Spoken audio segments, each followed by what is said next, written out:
जागते रहो। किसी ने पूछा, परमात्मा बुद्धत्व कैसे उपलब्ध होता है? प्रज्ञावान कैसे बना जा सकता है?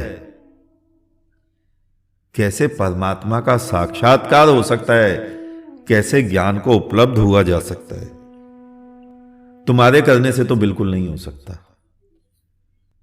ना तुम बुद्धत्व को उपलब्ध हो सकते हो, ना तुम प्रज्ञावान हो सकते हो, ना तुम जागृत हो सकते हो, ना तुम ज्ञान को उपलब्ध हो सकते हो, क्योंकि ये मनुष्य के करने की वस्तु ही नहीं है। प्रज्ञावान, बुद्धत्व, जागृत, ज्ञानी, इसका सीधा सीधा मतलब है सीधा सीधा परमात्मा हो जाना। और परमात्मा का पहला गुण यह है कि ना उसका जन्म होता है, ना उसकी मृत्यु होती है। तो बुद्धत्व का भी जन्म नहीं होता, मृत्यु नहीं होती। प्रज्ञा का भी जन्म नहीं होता, मृत्यु नहीं होती।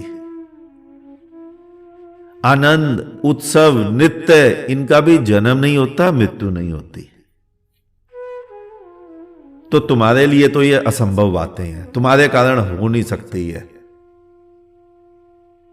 तो इसका सीधा सीधा हल है, जब तुम्हारे कारण हो ही नहीं सकती तो क्यों परेशानी मोल ले रहे हो? तुम्हारे में घट ही नहीं सकती ये। जब घट ही नहीं सकती तो प्रेम इतना जागृत, इतना प्रगाढ़ होना चाहिए कि जब ये प्रेमिका नहीं मिलेगी तो आत्महत्या कर लें। तो जब तुम्हारे साथ ये घटनाएं नहीं घट सकती तो तुम भी मरो। मैं तुम्हारे देह के मरने की बात नहीं कर रहा हूं। मूर्खतापूर्ण कृत्य मत कर लेना। मरो तुम, जब तुम्हारे साथ हो ही नहीं सकता, जब तुम्हें परमात्मा मिल ही नहीं सकता, तुम्हें प्रज्ञा उपलब्ध हो ही नहीं सकती, तुम्हारा बुद्धत्व घट ही नहीं सकता, तो मरो।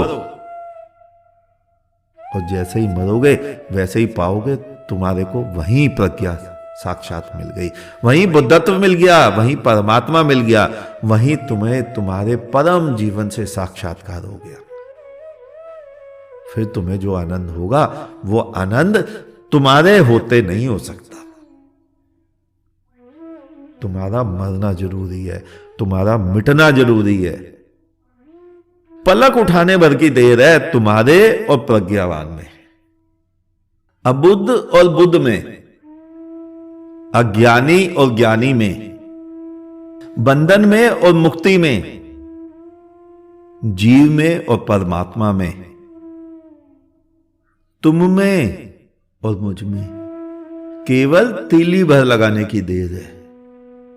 सोचो, रात को घर की किचन का गैस का सिलेंडर खुला रह गया, गैस के चूल्हे की नोब खुली रह गई, पूरे किचन में गैस ही गैस भर गई। बस एक तीली जलाने भर की देर है, चारों तरफ आग ही आग होगी। लेकिन सोच समझकर जलाना माचिस की तीली। एक तीली जलाते ही तुम ना बचोगे, तुम्हारा घर ना बचेगा, तुम्हारा संसार ना बचेगा, और ना तुम्हारा बचेगा बैकुंठ, ना गोलोक, ना स्वर्ग, ना वृंदावन, ना जन्नत।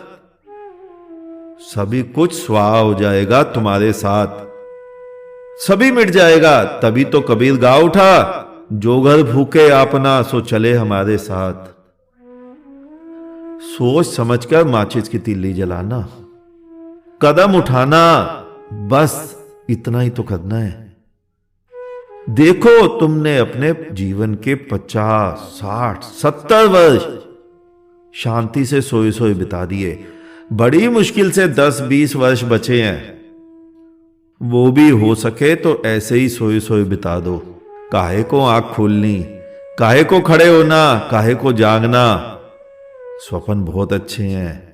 यहां धूप अगरबत्ती जला लेंगे, अपना मस्तक फोड़ने से अच्छा है नारियल फोड़ लेंगे।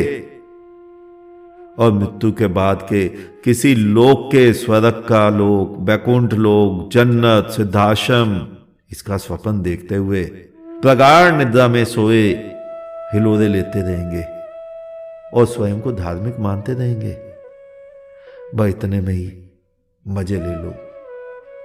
क्या आवश्यकता है, जो घर भूखे आपना सो चले हमारे साथ।